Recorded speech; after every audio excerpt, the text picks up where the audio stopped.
ጤና ይስጥልን የከበረ ሰላምታችን በመላው ዓለም ሆናችሁ ቃል ስፖርት ዩቲዩብ ቻናላችንን ለምትከታተሉ ውድ አድማጮቻችን ሁሉ ይድረስ ብለናል።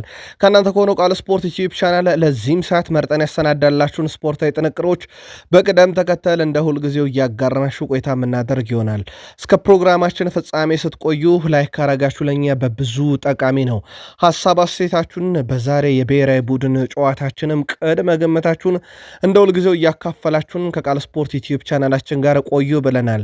በመረጃ ሰዓታችን አስቀድመን ስለ ብሔራዊ ቡድናችን ጨዋታ የተወሰነ ነገር እንላለን። በሀገር ቤት ተጨማሪ መረጃዎችን ይዘናል፣ ትከታተሉታላችሁ። ትላንትናም በአውሮፓም በርከት ያሉ የዓለም ዋንጫ የጥሎ ማለፍ በርከት ያሉ ጨዋታዎች ተካሄዱ። ድልድሉን እንነግራችኋለን። የወዳጅነትም ጨዋታ ነበረ። በአውሮፓ ታላላቅ ክለቦች በሪያል ማድሪድ በኩል ከጉዳት ስለተመለሰው ተጫዋች ስናነሳ ከወደ ባርሴሎና በኩል ደግሞ የቀጣይ የአውሮፓ ሻምፒዮንስ ሊግን ዋንጫ ለማንሳት ቡድኑ ያለበትን ደረጃና የቡድን መረጃ ይዘናል። በአውሮፓ የመረጃ ሰዓታችን የሌሎች ሊጎችንም መረጃና ሲያር7 ሮናልዶን እንመለከታለን። በተወዳጁ የእንግሊዝ ፕሪሚየር ሊግ የመረጃ ሰዓታችን አጫጭር ስፖርታዊ ጥንቅሮቻችን ዛሬም እንደተጠበቁ ነው። በርካታ መረጃዎችን ይዘናል። በፕሪሚየር ሊግ የመረጃ ሰዓታችን በታላላቆቹ ክለቦች ሲቲ ቤት ተጨማሪ የቡድን ዜናዎችን እናጋራችኋለን። ከቼልሲ ጋር በተያዘ ውድ ቤተሰቦቻችን ትልቅ መረጃ ወጥቷል። ጉዳዩ ምንድን ነው ያለው? ቼልሲንስ ወዴት ሊወስደው ይችላል? ጉዳዩን እናጠረዋለን። በክለቦች የዓለም ሻምፒዮኖቹ በኩል የቡድኑ ቁልፍ ተጫዋች እንደማይነካ ይፋ ተደርጓል። ከዛ በዘለለ የስኳካን በጣም አነጋጋሪ መረጃ በቼልሲ በኩል ይዘናል። ቼልሲያንም እንደ ሁልጊዜው ሀሳብ አስተያየታችሁን እያጋራችሁን እስከ ፕሮግራማችን ፍጻሜ ቆዩ። በሊቨርፑል በኩል የሚጠበቁ ትልልቅ ዝውውሮች አሉ፣ እናነሳቸዋለን። በተለይም የሶስቱን ተጫዋች ዝውውር በተመለከተ ተጨማሪ መረጃዎችን ይዘናል። የተጫዋቹ ውሳኔ በጣም አስገርሞኛል እያለ ነው ሮይ ኪን በሊቨርፑል በኩል። ስሎት በሊቨርፑል በኩል እንግዲህ መንበራቸውን የወረሱት ክሎፕን የተመለከተ ልዩ ጥንቅርና የቡድን ዜና ይዘናል። በሊቨርፑል በኩል ትከታተሉታላችሁ። በማንቸስተር ዩናይትድ የመረጃ ሰዓታችን የአሰልጣኝ ሹምሽር ሂደቱ ላይ አዲስ መረጃ አግኝተናል። ስለ ቡድኑ ቁልፍ ተጫዋች የብሔራዊ ቡድን አሰልጣኝ ስለ ማንቸስተር ዩናይትድ ተጫዋች ያሉትን ነገር እናካፍላችኋለን። ዩናይትድ እና የዩናይትድ ተጫዋቾች በብሔራዊ ቡድን። ከዛ በዘለለ ወቅታዊ የማንቸስተር ዩናይትድ የዝውውር መረጃዎቻችን ዛሬም ለእናንተ ውድ አድማጮቻችን እንደተጠበቁ ናቸው። ከክለቡ የሚወጡ ተጫዋቾችን መዳረሻን በተመለከተ አዳዲስ ያገኘናቸው ጉዳዮች አሉ። ዩናይትዳውያንም መልከታዎቻችሁን እያጋራችሁን እስከ ፕሮግራማችን ፍጻሜ እንደ ሁልጊዜው ቆዩን። በአርሰናል የመረጃ ሰዓታችን ብሔራዊ ቡድን ግልጋሎትና የአርሰናል ተጫዋቾችን እናነሳለን። በቡድን ዜና ቁልፍ ተጫዋች ዳቪድ ራያን ከጉዳት ጋር በተያዘ የቡድኑን ሌላኛውን ቁልፍ ተጫዋች እናነሳለን። በእርግጥ ከጉዳት ጋር የተያዘ በርካታ መረጃዎች አርሰናል ቤት አሉ። ከዛ በዘለለ በአርሰናል በኩል ተጫዋቹን ኮንትራክት ላይ ማስፈረም ጥረት እያደረጉ ስላሉበት ተጫዋች፣ እንደዚሁም ቀጣዩን ታዳጊ ተጫዋች በተመለከተም የሚኬል አርቴታን በጣም አስደናቂ ተግባር ጨምሮ በርከት ያሉ መረጃዎችንም በአርሰናል በኩል አካተናል።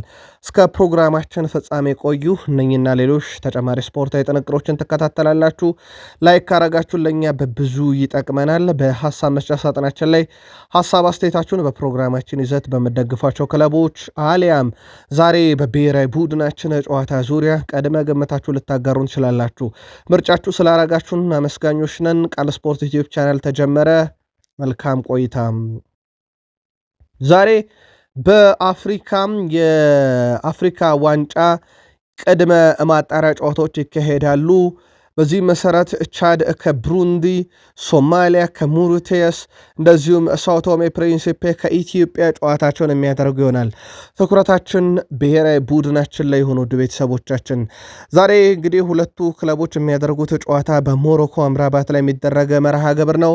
ባለሜዳ የምትሆነው ሳውቶሜ ፕሪንሲፔ ናት።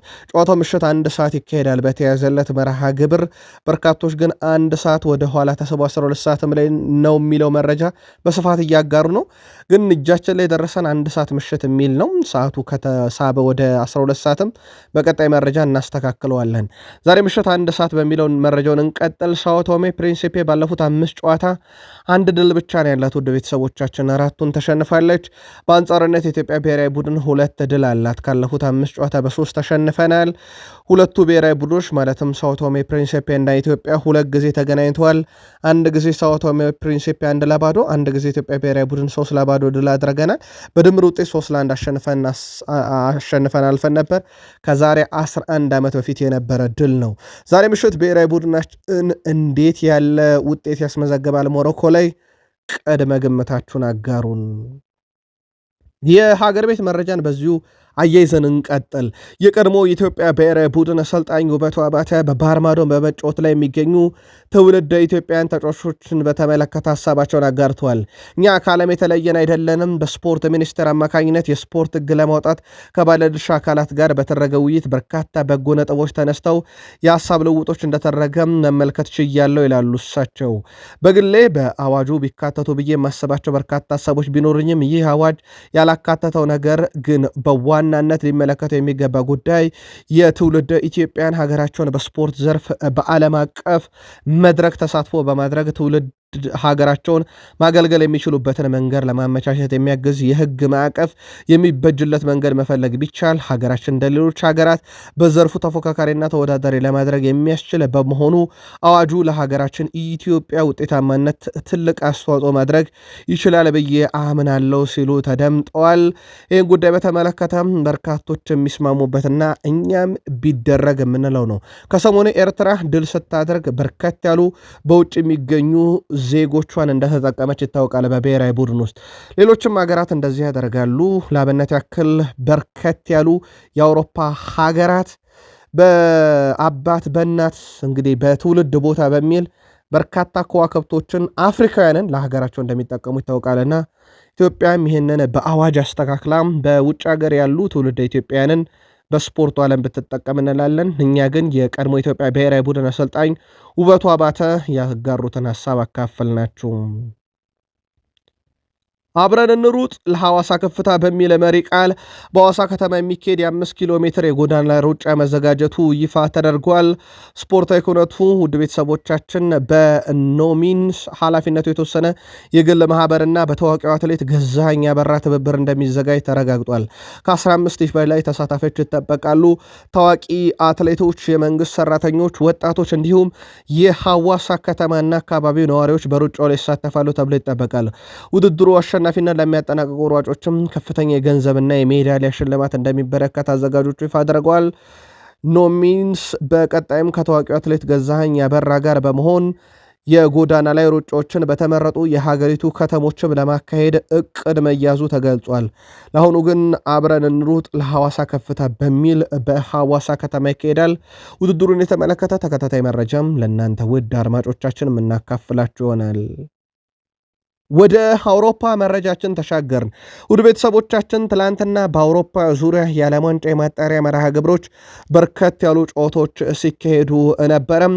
አንድ ባንድ እንመልከታቸው ውድ ቤተሰቦቻችን። በተለይም እነኚህ ጨዋታዎች በዓለም ዋንጫ በቀጣይ በአሜሪካ፣ በሜክሲኮ፣ በካናዳ አዘጋጅነት የሚካሄደውን ለመወሰን ነው። አንደኛው መርሃ ግብር የነበረው ቱርክ ሮማኒያን 1-0 በሆነ ውጤት ድል ያደረገችበት ነው። የቱርክን ግብ ካቱንጉሉ 53ኛው ደቂቃ ላይ ሲያስቆጠር አርዳ ጉለር እጅግ በጣም አስደናቂ አሲስት በማበርከት ነው ሀገሩን ወደ ቀጣዩ ዙር ማሳለፍ የቻለው። ሌላኛው መርሃ ግብር ጣሊያን ከጆርጂያ ያደረጉትን ጨዋታ 2-0 በሆነ ውጤት ድል አድርጋለች። ጣሊያን ውድ ቤተሰቦቻችን ከረጅም ጊዜ በኋላ ለዓለም ዋንጫ ለመብቃት ከጫፍ ደርሳለች። ለጣሊያን የማሸነፊያ ግቦችን ሳንድሮ ቶናሊና ኬን ነበሩ ማስቆጠር የቻሉት። ጣሊያን በጥሎ ማለፍ ፍጻሜ ቀጣይ ሳምንት ማክሰኞ እንደዚሁ ፍልሚያዋን የምታደርግ ይሆናል። ትላንትና ቶናሊ 56ኛው ኬን 80ኛው ደቂቃ ላይ ነበረው ሁለቱን ግቦች ለጣሊያን ከመረብ ያዋሃዱት። ምናልባትም ከ2010 በኋላ ለመጀመሪያ ጊዜ በዓለም ዋንጫ ልናያት እንችላለን። ሌላኛው መርሃ ግብር ዩክሬንን ከስዊድን ያገናኘ መርሃ ግብር ነበረ። ስዊድን ጨዋታውን 3-1 በሆነ ውጤት ድል አድርጋለች። ግቦቹን ለስዊድን ሶስቱንም የአርሰናሉ ቪክተር ጌኬሬሽ 6ኛውና 51ኛው ደቂቃ በጨዋታ 73ኛው ደቂቃ ላይ በፍጹም ቅጣት ምት ነበረ ማስቆጠር የቻለው። ለዩክሬን ከሽንፈት ያልታደገችን ግብ ፖኖ ማርኮኖክ 91ኛው ደቂቃ ላይ ነበረ ከመረብ በማዋሃድ የቻለው። በነገራችን ላይ ለግርሃም ፖተር የመጀመሪያ ድላቸው ነው በስዊድን ብሔራዊ ቡድን። ቪክተር ጌኬሬሽ አገሩን ለዓለም ዋንጫ ሊያበቃ ትናንትና ሃትሪክ የሰራበት ምሽትም ነበረ። ሌላኛው መርሃ ግብር ዌልስን ውድ ቤተሰቦቻችን ከውድድሩ እያሰናበተ ጨዋታ ነው። በጣም አሳዛኟ ተሸናፊ ሆናለች። ቦስኒያ ሄርዞጎቬና ደግሞ ወደ ቀጣዩ ዙር አልፋለች። ውድ ቤተሰቦቻችን ትላንትና በዌልስና በቦስኒያ ሄርዞጎቬና መካከል የነበረው ጨዋታ 1-1 በመደበኛው ደቂቃ ተጠናቀቀ። ለዌልስ ጄምስ ነበር 51ኛው ደቂቃ ላይ አስቆጠረው። ለቦስኒያ ኤዲን ዜኮ 86ኛው ደቂቃ ላይ ግብ አስቆጠረ። ከዛ በኋላ ሁለቱ ብሔራዊ ቡድኖች በመለያ ምት ውድ ቤተሰቦቻችን ቦስኒያ እንደ ሄርዞጎቬና 4-2 በማሸነፍ ወደ ቀጣዩ ዙር ማለፍ ችላለች። ትላንትና ሌላዋ ዌልስ ተሸነፈች፣ ኖርዝ አየርላንድ ተሸነፈች። ስለዚህ ውድ ቤተሰቦቻችን ከዩናይትድ ኪንግደም ሀገራት በዓለም ዋንጫ ብቸኛዋ የምትሳተፈው ሀገር እንግሊዝ ሆናለች። ይህም ከ1986 የዓለም ዋንጫ በኋላ ውድ ቤተሰቦቻችን ለመጀመሪያ ጊዜ ነው ማለት ነው። በቀጣይነት እንግሊዝ ብቻ ትሳተፋለች ማለት ነው። ኖርዝ አየርላንድም ዌልስም ተሰናብተዋል። ሌላኛው ዴንማርክ ሰሜን ሜኬዶኒያን 4-0 በማሸነፍ ለቀጣይ ጥሎ ማለፍ ጨዋታ መብቃቷን አረጋግጣለች። ለዴንማርክ አራቱን ግቦች ዳምስ ጋርድ 49ኛው፣ ኢሳክሰን 58ኛው እና 59ኛው የአርሰናሉ ክርስቲያን ኖርጋርድ 75ኛው ደቂቃ ላይ ነው ግቦቹን እንዲሁ ማስቆጠር የቻሉት። ሌላኛው ፖላንድ ከአልቤኒያ ያደረጉትን ጨዋታ 2-1 በሆነ ውጤት በማሸነፍ ወደ ቀጣዩ ዙር ማለፋቸውን አረጋግጠዋል። የፖላንድን ሁለት የማሸነፊያ ግቦች ለማደኛው ሮቤርት ሌዋንዶስኪ 63ኛው ደቂቃ ላይ፣ ዜሌንስኪ 73ኛው ደቂቃ ላይ ግቦቹን ሲያስቆጥሩ ለአልባንያ ከሽንፈት ያልታደገች ግብ ሃኩሳን ነበረ 42ኛው ደቂቃ ላይ እንደዚሁ ከመረብ ማሳረፍ ችሎ የነበረው። እንደ አጠቃላይ ትላንትና በዓለም ዋንጫ የጥሎ ማለፍ ጨዋታ በአውሮፓ ተርኪ ሮማኒያን 1-0፣ ቼክ ሪፐብሊክ አየርላንድን 4-3 በመለያ ምት ታሸንፋ አልፋለች። ዴንማርክ ኖርዝ ሜኬዶኒያን 4-0፣ ጣሊያን ኖርዝ አየርላንድን 2-0፣ ፖላንድ አልቤኒያን 2-0፣ ኮሶቮ ስሎቫኪያን 4-3፣ ስዊድን ዩክሬንን 3-1፣ እንደዚሁም ቦስኒያ ሄርዞጎቬና በፍጹም ቅጣት ምት ዌልስን 4-2 በማሸነፍ ነው ወደ ቀጣዩ ዙር ያለፉት። የመጨረሻ የዓለም ዋንጫ የማጣሪያ ጨዋታቸውን ውድ ቤተሰቦቻችን እነማን እርስ በርስ ያደርጋሉ ካልን ቦስኒያ ሄርዞጎቬና ከኢታሊያ፣ ኮሶቮ ከተርኪ፣ ስዊድን ከፖላንድ፣ ቼክ ሪፐብሊክ ከዴንማርክ በቀጣይነት የዓለም ዋንጫም የማጣሪያ ጨዋታቸውን እንዲሁ በሩብ ፍጻሜ ማድረግ ያክል ነው። ቀጥሎ ግማሽ ፍጻሜ ተካሂዶ በዓለም ዋንጫ የሚሳተፍ አንድ ብሔራዊ ቡድን የሚለይ ይሆናል። ውድ ቤተሰቦቻችን በትላንትናው ዕለት በርከት ያሉ የወዳጅነት ጨዋታዎችም ሲካሄዱ ነበር። አንደኛው በመላው ዓለም በትልቁ ሲጠበቅ የነበረው የብራዚልና የፈረንሳይ ጨዋታ ነበረ። ውድ ቤተሰቦቻችን በጎዶሎ ተጫዋች በ10 ተጫዋች የተጫወተችው ፈረንሳይ ብራዚልን ከ15 ዓመት በኋላ ድል አድርጋታለች። በፈረንሳይ ብሔራዊ ቡድን በኩል ኬሊያን ምባፔ 32ኛው ደቂቃ ላይ፣ ሁጎ ኤኪቲኬ 65ኛው ደቂቃ ላይ ገቦቹን ሲያስቆጥሩ፣ በብራዚል በኩል ብሬመር ነበር 78ኛው ደቂቃ ላይ ገብ ያስቆጠረው። በነገራችን ላይ ከብራዚልም እቺ ከዜሮ ወይም ከሽንፈት ያልታደገች ግብ ከመቆጠሯ በፊት ሁጎ ኤኪቲኬም ሁለተኛዋን ግብ ከማስቆጠሩ በፊት በፈረንሳይ በኩል ዲዮቴፔ ሜካኖ 55ኛው ደቂቃ ላይ በቀጥታ ቀይ ካርድ ከሜዳ ወጥቶ ነበረ።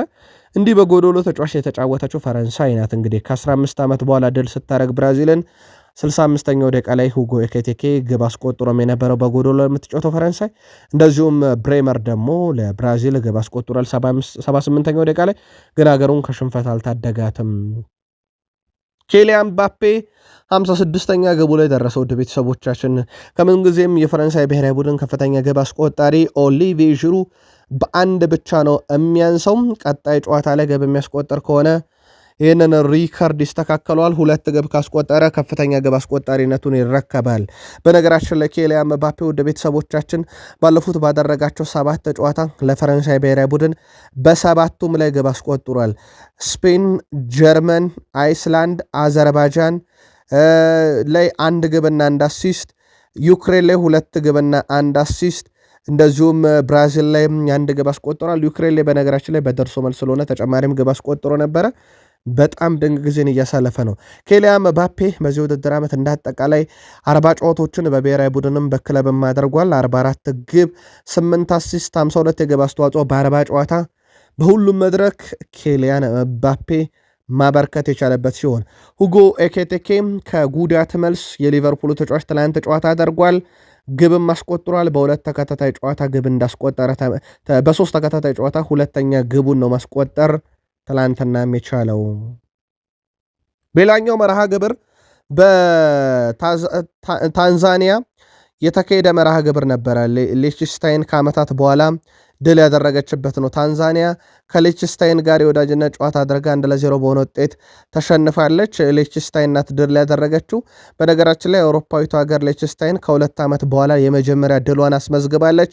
ሊችስታይን ለመጨረሻ ጊዜ ጨዋታ ያሸነፈችው በ2004 በሆንግ ኮንግ ሲሆን የትላንትናው ድል በ6 ዓመት ውስጥ 4ኛው ሆኖ ተመዝግቧል። የአፍሪካ ዋንጫ ሩብ ፍጻሜ ተፋላሚዋ ታንዛኒያ በሊችስታይን ተሸንፋ በሩዋንዳ እየተካሄደ ከሚገኘው የፊፋ ሲሪየስ ውድድር ተሰናብታለች። ግን ትላንትና ለሊችስታይን ደግሞ ሌላ በጣም አስገራሚ ድል ሆኖ ተመዝግቧል። ውድ ቤተሰቦቻችን ወደ አውሮፓ ክለቦች መረጃዎቻችን መለስ ስንበል ከብሔራዊ ቡድን መረጃዎቻችን ማለት ነው። ለሪያል ማድሪድ ጥሩ የሚባል ዜና አለ። ትላንትና የሪያል ማድሪዱ ተጫዋች ወደ ልምምድ ተመልሷል። የሪያል ማድሪድ ተጫዋች ፌርላንድ ሜንዲ ነው ትላንትና ከተቀሩት የሪያል ማድሪድ ተጫዋቾች ጋር መደበኛ ልምምዱን ማከናወን የቻለው። ስለዚህ በቀጣይ ውድ ቤተሰቦቻችን ሪያል ማድሪድ ከዓለም አቀፉ ረፍት በኋላ በላሊጋ በሚያደርገው ጨዋታ ላይ ይህንን ወሳኝ ተጫዋቹን ግልጋሎት እንደሚያገኝም ነው የተዘገበው። ይሄ ትሉ የሚባለው ዜና ነው። በሌላ በኩል ኬሊያን ምባፔ ትላንትና ግብ ካስቆጠረ በኋላ በብሔራዊ ቡድን ደረጃ ያለውን ሪካርድ ነገረናችሁ ነበረ። በነገራችን ላይ ተጫዋቹ ሪያል ማድሪድን ከተቀላቀለ ጊዜ ጀምሮ ለሪያል ማድሪድ ብቻ ደግሞ 94 ጨዋታን አድርጓል። 82 ጎል 10 አሲስት አለው። በ94 ጨዋታ 92 የግብ አስተዋጽኦ አለው።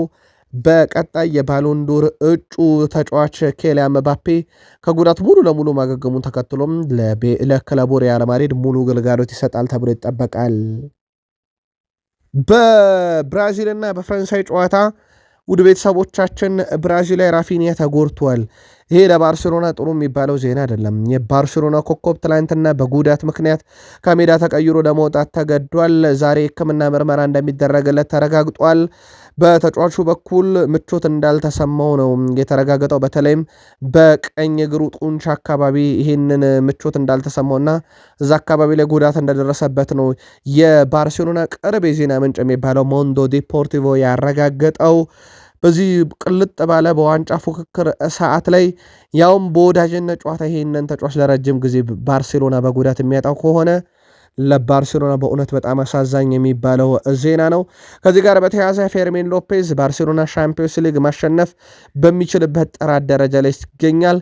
ቅድመ ግምት ከተሰጣቸውም ክለቦች በጥራት ደረጃ ይገኛል ባለበት ምሽት ነው ራፊኒያን ባርሴሎና እንግዲህ ጉዳት ያስተናገደበት። ዛሬ የሕክምና ምርመራውን አጣርተን ለባርሴሎና ደጋፊዎች መረጃውን የምናካፍላችሁ ይሆናል።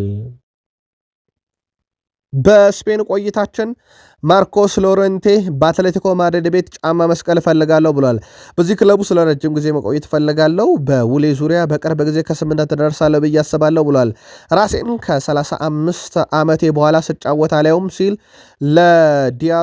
ለዴሮ ስፖርት የተናገረው ማርኮስ ሎሬንቴ ፍላጎቱ ግን በአትሌቲኮ ጫማውን መስቀል መሆኑን ተናግሯል። እዛው ስፔን ቆይተን ውድ ቤተሰቦቻችን በስፔን ላሊጋ በወሩ ከተደረጉ ጨዋታዎች በኋላ ሁስኮርድ የወሩን ምርጥ በ4-4-2 ይፋ ሲያደርግ 3 የባርሴሎና ተጫዋቾች ተካተዋል። ካንሴሎ፣ ሎፔዝ እና ራፊኒያ። ከሀያላን ክለቦች ከሪያል ማድሪድ 1 አርዳ ጉለር ብቻ ነው የተካተተው። ሌሎቹ እንደ ሄታፌ፣ እንደ ዲፖርቲቮ አላቬዝ፣ እንደ ሴልታ ቪጎ እነ ማዮርካ እነ ዢሮና ያሉ ክለቦች የተካተቱ ናቸው። ጣሊያን ደረሱን ውድ ቤተሰቦቻችን። በጣሊያን ሴሪኤም ዘንድሮ በጥራት ደረጃ በርካቶች እየተቹት ይገኛሉ። እንደውም እነ ጄሚ ካራገር ሳላ ገና የአውሮፓ እግር ኳሱን አልጨረሰም፣ ዝቅ ባሉ ሊጎች እንደ ጣሊያን ሄዶ መጫወት አለበት ብለው ሲተቹት እንደነበር ይታወቃል። ሴሪኤውን ለማንኛውም በርካታ የ0-0 ውጤት ያለው የጣሊያን ሴሪኤ በርካታ ኳሶችን በትክክል በማቀበል ደግሞ እንደ ሉካቴሊ ያለ ተጫዋችም አለው። 1957 ኳሶችን ለቡድን አጋሮቹ በትክክል በማቀበል የዩቬንቱሱ ሉካቶሊ ቀዳሚ ተጫዋች መሆን ችሏል። አንጋፋው 40 ሲደመር ዕድሜ ላይ የደረሰው የኤስ ሚላኑ ሉካ ሞድሪች ሁለተኛው መሆኑ ግን በጣም አስገራሚ ነው።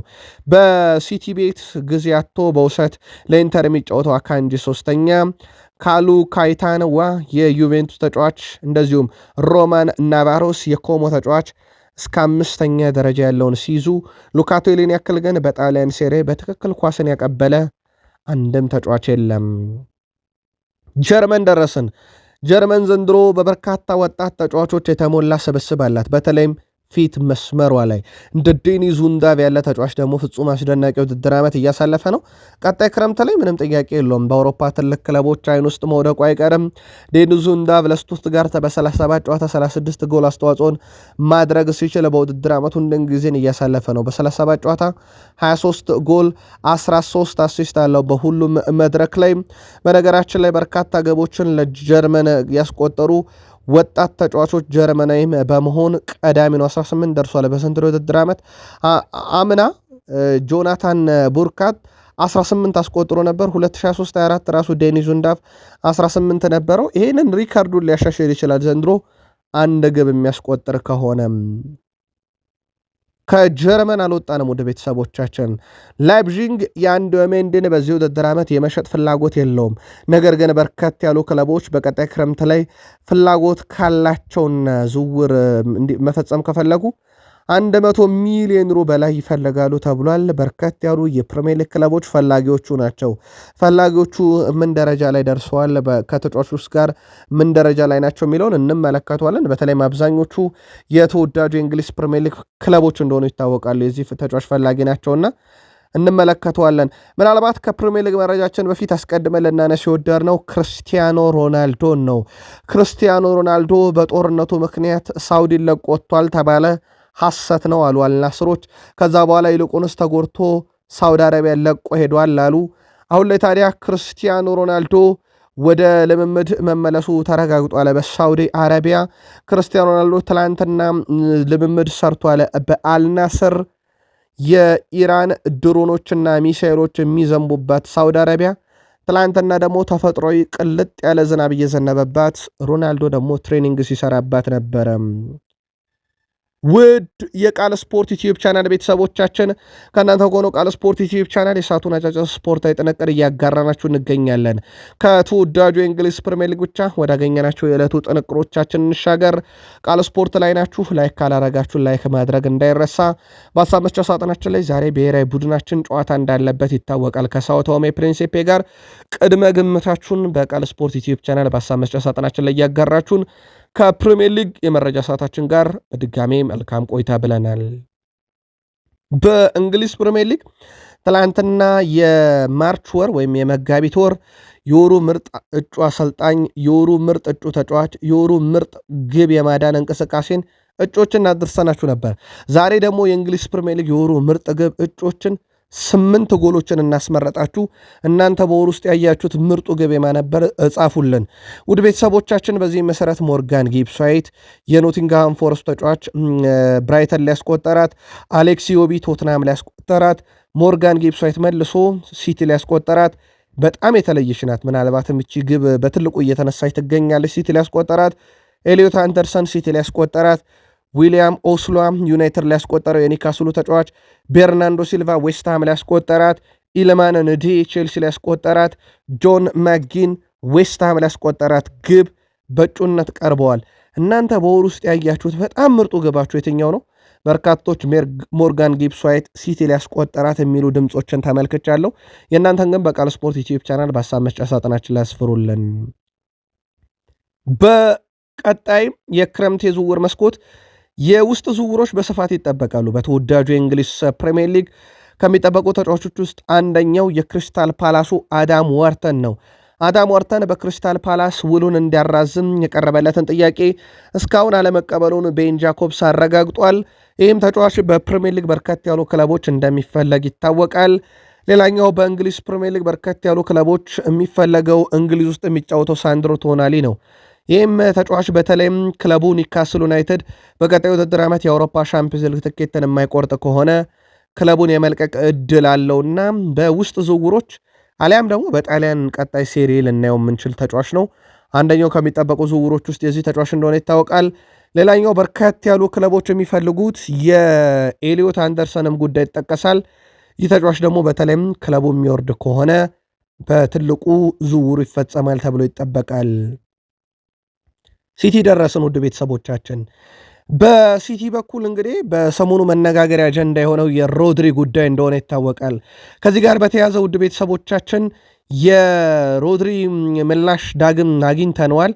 ያንን በጣም አነጋጋሪ ሀሳብ ካጋራ በኋላ ደግሞ በኮንትራቱ ላይ የቀረ 1 ዓመት እንዳለ ይታወቃልና ከዚህ ጋር በተያያዘ ከሲቲ ጋር ለድርድርና ለውይይት እንደሚቀመጥ አረጋግጧልና በርካቶች ሁለት ሀሳቦችን እያጋሩ ይገኛሉ። ተጫዋቹ በተለይም ወደ ላሊጋ ተመልሶ መጫወት እንደሚፈልግ፣ የአትሌቲኮ ማድሪድ የጨዋታ ጊዜው በሪያል ማድሪድ ለመጫወት እንደማይረብሸው መናገሩ ሁለት እቅዶችን ይዞ ነው ተጫዋቹ እያሉ ነው። አንድም በሲቲ ቤት ድርድር ተደርጎ ከፍተኛ ደሞዝ እንዲቀርብለት ያግዘዋል።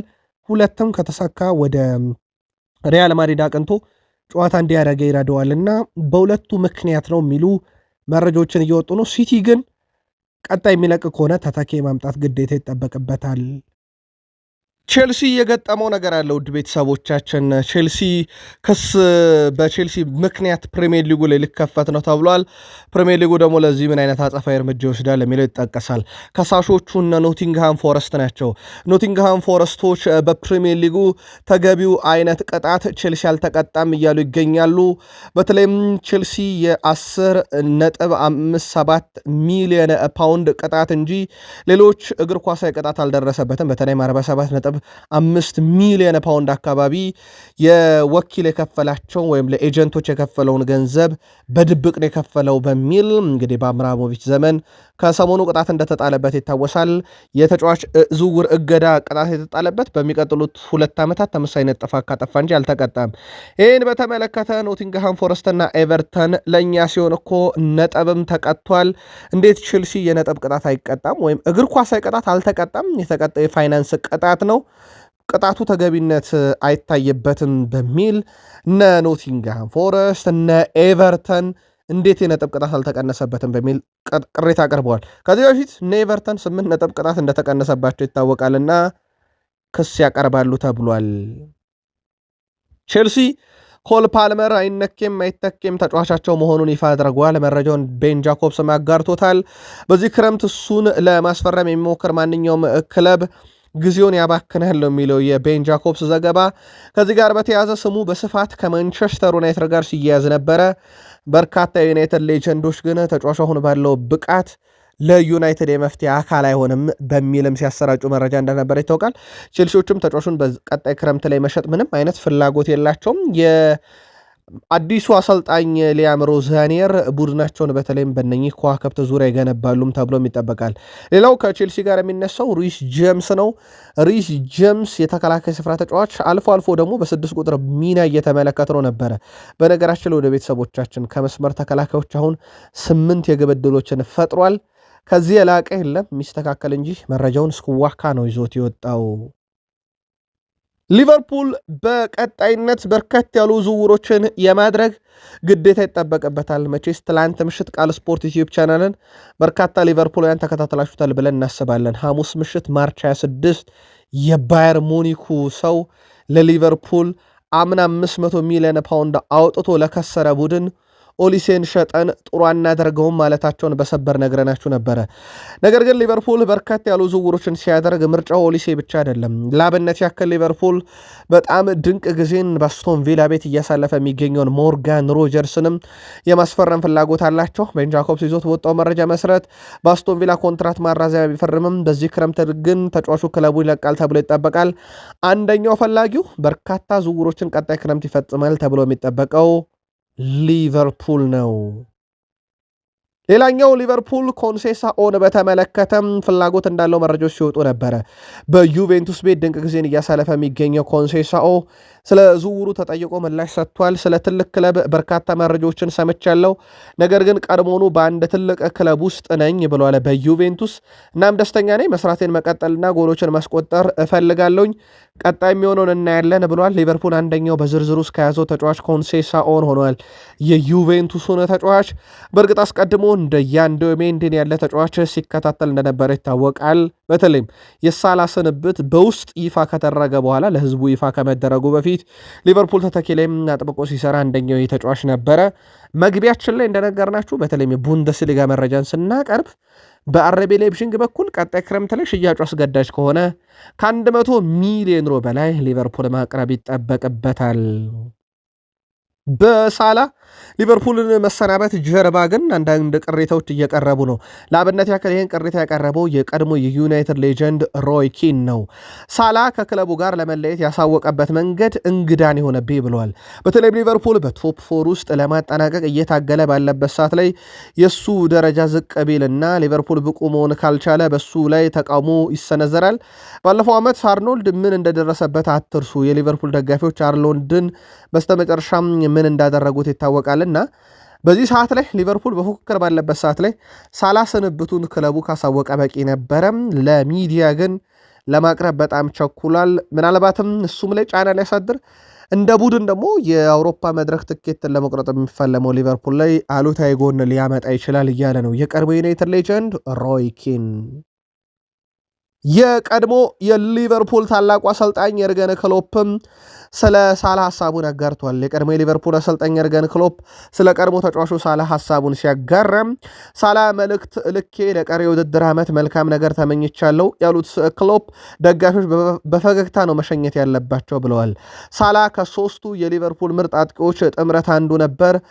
ጥሩ ቁጥር ያለውም እሱ ነው። ይሄ ስለ ታላቅነቱ ይመሰክራል ብለዋል።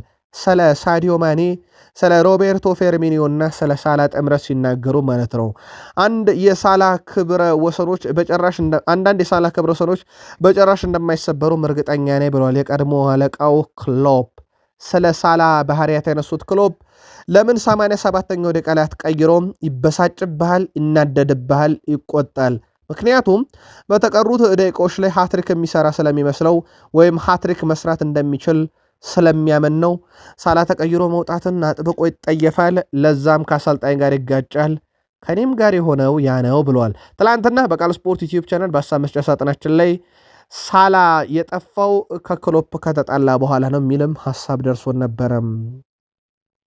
ክሎፕ ከተጫዋቹ ጋር ከሳላ ጋር መነጋገራቸውን ገልጾም በትክክለኛ መንገድ እንዲሰናበት ሊቨርፑሎችም በክብር እንዲሸኙት እንግዲህ ገልጸዋል። እሱ መደሰት የሚችለው እኛ ጨዋታዎችን ስናሸንፍ እና እሱ ግቦችን ሲያስቆጠር ብቻ እንደሆነ አውቃለሁ። መደሰት ስልም ይሄንን ነው ያሉት እሳቸው የክብር ሽኝት ይደረግለት ብለዋል።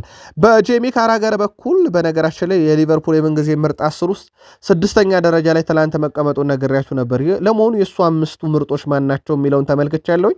ስቴቨን ጄራርድ አንደኛ፣ ኬኒ ዳግሊሽ 2ኛ፣ ግራም ሱነስ 3ኛ፣ ጆን ባርነስ 4ኛ፣ ኢያን ራይሽ 5ኛ፣ ሳላ 6ኛ ነው። ከዛ አለን ሃንሰን፣ ቨርጅል ቫንዳይክ፣ ኬኒ ኪንግ እና ያን ካላንግን እያለ ይቀጥላል። ጄሚ ካራገር ምናልባት በሊቨርፑል በኩል በርከት ያሉ መረጃዎችንም ከሳላ ጋር አያይዘን የምናቀርብ ይሆናል። ክሎፕንም በተመለከተ ጄሚ ካራገር ሐሳብ አለው። የየርገን ክሎፕ በሊቨርፑል የነበረው የእግር ኳስ ጨዋታ በዓለም ላይ ምርጡ ነበር።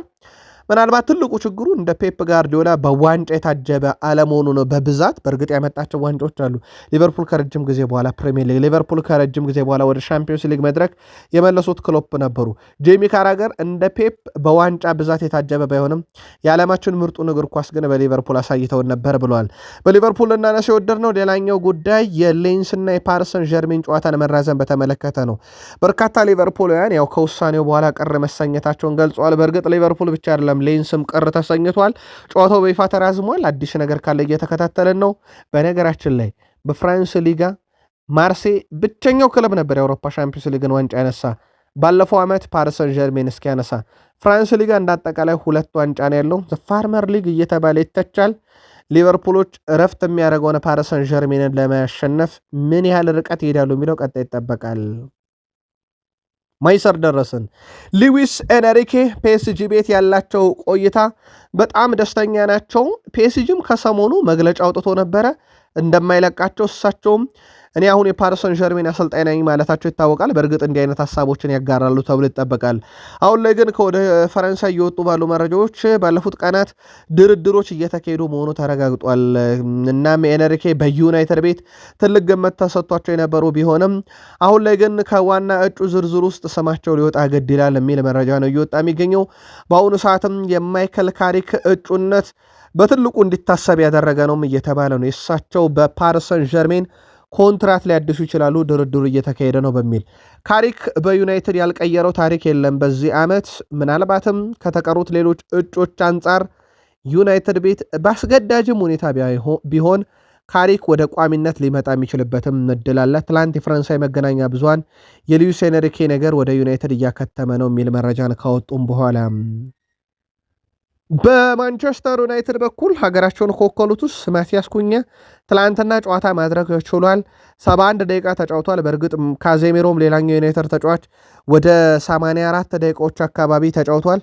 ያው ትላንትና ብራዚል ተሸናፊ ናት። ከ5 በላይ ሬቲንግ ያገኙት አንድ ተጫዋች ብቻ ነው ብሬመር ግብ ያስቆጠረው 6.6፣ ሌሎቹ ከአምስትና ከዛ በታች ናቸው። ማቲያስ ኩኛን በተመለከተ ግን ካርሎ አንቸሎቲ ሀሳባቸውን አጋርተዋል። ኩኛ የማጥቃት ጨዋታን በመገንባት ረገድ እጅግ በጣም ጠቃሚ ተጫዋች ነው፣ እጅግ ቀልጣፋም ነው ብለዋል። እሱ በተለያዩ የአጥቂ ቦታዎች ላይ መጫወት ይችላል፣ ይህንንም በዩናይትድ አሳይቷል። ተሰጥኦ ፍጥነትና ጥንካሬም አለው ብለዋል። ማቲያስ ኩኛ በተለያዩ ሚናዎች ውስጥ በመስራት ብቃትና ሁለገበነት ያለው ሲሆን በሜዳ ላይም ያለው አቅም በደንብ አውጥቶ መጠቀም ይችላል ብለው በዩናይትድ ያሳየውን ብቃት አድንቀው በብራዚልም ያንን ይደግማል ሲሉ ተደምጠዋል። ከዩናይትድ ጋር በተያያዘ ማንቸስተር ዩናይትድ ሌላኛው በብሔራዊ ቡድን እንግዲህ የወከለ ሀገሩን ግብ ጠባቂው ነው ሴን ላመንስ። በነገራችን ላይ ሴን ላመንስ ለሀገሩ ቤልጅየም የመጀመሪያ ጊዜ የብሔራዊ ቡድን ተሳትፎን በማድረጉን ከብሔራዊ ቡድኑ ሽልማት ተበርክቶለታል። ለዚህ ደግሞ በዩናይትድ እያሳየ የነበረው ብቃት እንደ ምክንያት ይጠቀሳል። ዩናይትድ እሱ ከተሰለፈ በኋላ የተሸነፋቸው ጨዋታዎች በጣት የሚቆጠሩ ናቸው። ወደ ድል ዩናይትድን ከመለሱ ግብ ጠባቂዎች ውስጥ በትልቁ ስሙ እንደሚነሳ ይታወቃል። ሌላኛው ከብሔራዊ ቡድን ጋር ጊዜ እያሳለፈ የሚገኘው የማንቸስተር ዩናይትድ አማካኝ ተመለከተ። ኢንተር ማያሚዎች በቀጣይ ቀናት ከወኪሉ ጋር ድርድርም ያደርጋሉ የሚል መረጃ በስፋት ወጥቷል። የዩናይትድን ዝውውር ካነሳን ውድ ቤተሰቦቻችን በማንቸስተር ዩናይትድ በኩል የሳንድሮ ቶናሊን ጉዳይ በድጋሚ እንዲያጤኑበት ያስቻለ መረጃ ወጥቷል።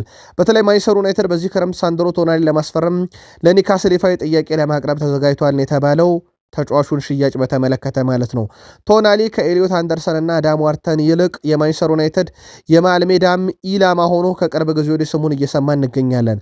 በተለይም ኒውካስል ዩናይትድ ለአውሮፓ መድረክ መሳተፍ ካልቻለ በክረምት ይለቃል መባሉ ለዩናይትድ ጥሩ አማራጭ ሆኗል። ኒውካስል ለሚቀጥለው የውድድር ዓመት ለአውሮፓ ውድድር ላያልፉ የሚችሉበት ግን ሰፊ እድል አለ አሁን ካሉበት የፕሪሚየር ሊጉ ደረጃ አንጻር። እናም ዩናይትዶች ይህንን እንደ አጋጣሚ ይጠቀማሉ ተብሎ ይታሰባል። እንደ ኤሊዮት አንደርሰን ያለ ተጫዋች ምርጫው ሞር ወደ ሲቲ ነው እየተባለ ይገኛል። በፕሪሚየር ሊግ ኖቲንግሃም የማይተርፍም ከሆነ አንደኛው ለዝውውሩ ቀለል ያለ መንገድ ቢሆንም ግን ወደ ሲቲ ሊያደላ ይችላል ተብሏል። ዩናይትድ ቤት በጣም ቀላል ተብሎ አሁንም እየተነሳ የሚገኘው አዳም ዋርተን ነው። ሃሪ ማጓየርም በመጪው ክረምት ላይ የዝውውር መስኮቱ ላይ ለማንቸስተር ዩናይትድ ትልቅ ነገር እጠብቃለሁ እያለ ነው። የቀድሞ የዩናይትድ አምበል በብዙ የተገፋውና የተከፋው ተጫዋች ግን አሁን ላይ በዩናይትድ ድንቅ ጊዜን እያሳለፈ የሚገኘው ተጫዋች የ1 ዓመት ኮንትራት በቀጣይ ይፈርማል ተብሎ እንደሚጠበቅ ይታወቃል። ከዚህ ጋር በተያያዘም በቀጣይነት ቡድኑ በደንብ ይጠናከራል ብዬ አምናለሁ ብሏል። በአሰልጣኝና በአመራሮች ክፍል ላይም ትልቅ ለውጦች መኖራቸው በቀጣይ ክረምት ላይ ዩናይትድ ከዚህ የተሻለ እንዲሆን ያደርገዋል ብሏል። በተለይም በማንቸስተር ዩናይትድ በአመራር ክፍል ላይ ያሉ ሰዎች በዚህ ረገድ ትልቁን ስራ ይሰራሉ ብዬ ጠብቃለሁ ብሏል።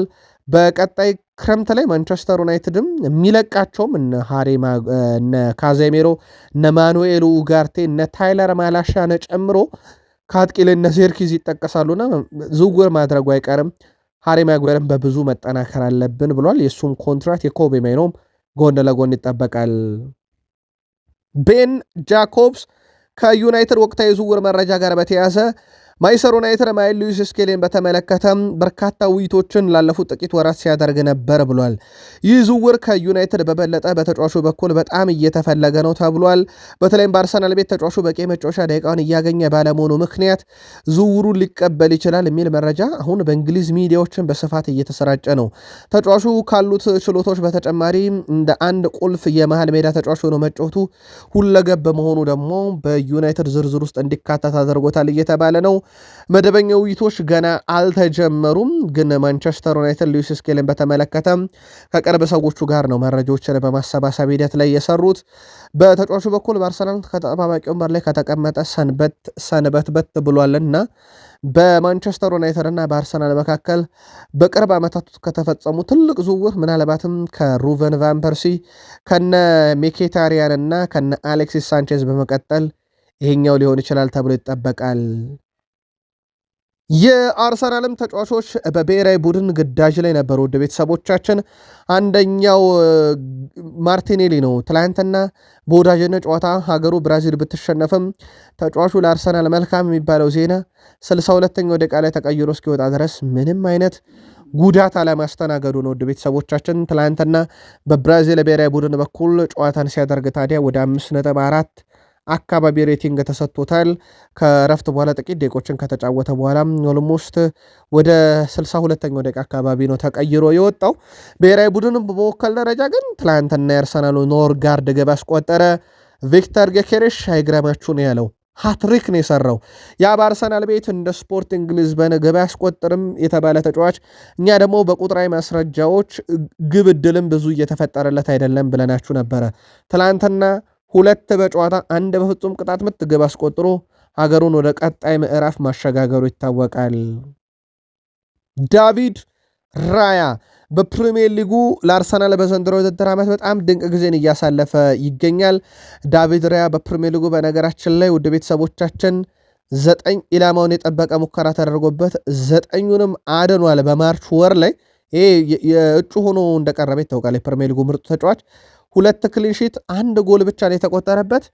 ይሄ በጣም አስደናቂ ነው። በነገራችን ላይ ውድ ቤተሰቦቻችን በተጫዋቹ በኩል የተቆጠረበት ግብ ፔሮ ሄንካፔ ራሱ ሊያስቆጠረ እንጂ ተቃራኒ ቡድን ያስቆጠረ አይደለም።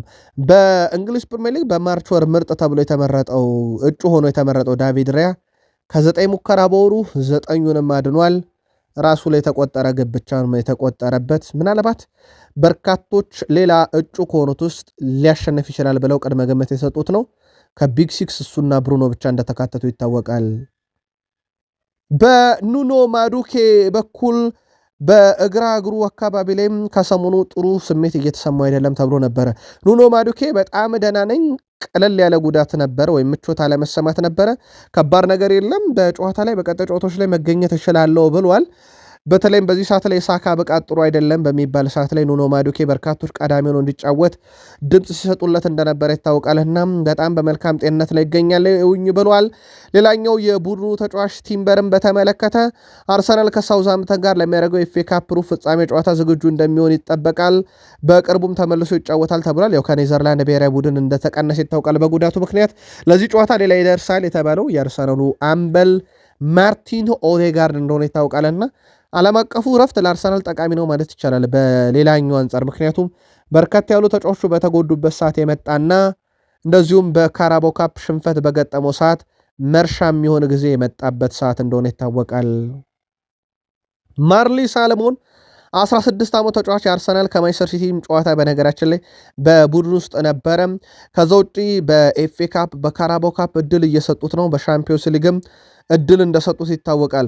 አርሰናል በዚህ ውድድር ዘመን ያልታሰበ ጉዳቶች ካስተናገደ በሚል ሳለሞን በቡድን ውስጥ ሰፊ ጊዜን እያሳለፈ እንደሆነ ይታወቃል። ከ21 ዓመት በታች ቡድን እንግዲህ እየተጫወተ ነው። በስፋት በዛ ነው እየተጫወተ የሚገኘው። በሻምፒዮንስ ሊግ ከክለብ ብሩጅ ጋር ለመጀመሪያ ጊዜ ከጀመረ ጊዜ ጀምሮ በዚህ ውድድር ዘመን ከዋናው ቡድን ጋር በ4 ጨዋታ ተጫውቷል። በቀጣይ በነገራችን ላይ 17 ዓመት ሲሞላው ቀጣይ ክረምት ላይ አርሰናል የመጀመሪያ ፕሮፌሽናል ኮንትራቱን የሚያስፈርመዋል እንጂ ተጫዋቹን የመልቀቅ ምንም አይነት ፍላጎት የለውም ወይም ለሌሎች የአውሮፓ ክለቦች መሸጥን አይፈልግም ተብሏል። የ15 ዓመቱ የአማካኝ ስፍራ ናታን ማይክል ቦን ቬንቹር በአርሰናል ቤት በቀጣይነት ለዋናው ቡድን ይጫወታል ተብሎ ይጠበቃል። ይህም ተጫዋች በነገራችን ለውድ ቤተሰቦቻችን ከዋናው ቡድን ጋር መደበኛ ልምዶችን እንዲያደርግ አደርገውታል ሚኬል አርቴታም። እናም ተጫዋቹ በቀጣይም እንግዲህ ከአርሰናል ጋር በዋናው ቡድን ውስጥ እንግዲህ ልምምድ ማድረጉን ተከትሎ ቀጣይ ዕድሜው ሲደርስ አሁን 15 ዓመቱ ነው ለዋናው ቡድን ይጫወታል ተብሎ ይጠበቃል። ምናልባት በልምምድ ሜዳ ላይ አንድ ያየነውን ነገር እንንገራችሁ። ሚኬል አርቴታ በልምምድ ቦታ ላይ እንግዲህ ተጫዋቾቹን በእግሮች መካከል ኳስ አሳልፈው ነበረ። በነገራችን እንደ ወጣት እየተጫወቱ ነው ተብሏል። ሚኬል አርቴታ በልምምድ ቦታም ላይ ደስታቸውንም ያኔ ግብ ሲያስቆጥሩ ለአርሰናል በሚደሰቱበት ዘይቤ ሲገልጡ ተመልክተናቸዋል። ውድ ቤተሰቦቻችን ዛሬ ብሔራዊ ቡድናችን ከሳኦ ቶሜ ፕሪንሲፔ ጋር በአፍሪካ ዋንጫ ቅድመ ማጣሪያ ጨዋታ ታደርጋለች። ለብሔራዊ ቡድናችን መልካም እድል ብለናል። ቅድመ ግምታችሁን አጋሩን ብለን የሆኑን ጥንቅር እዚህ ጋር ቋጨን። መልካም ቀን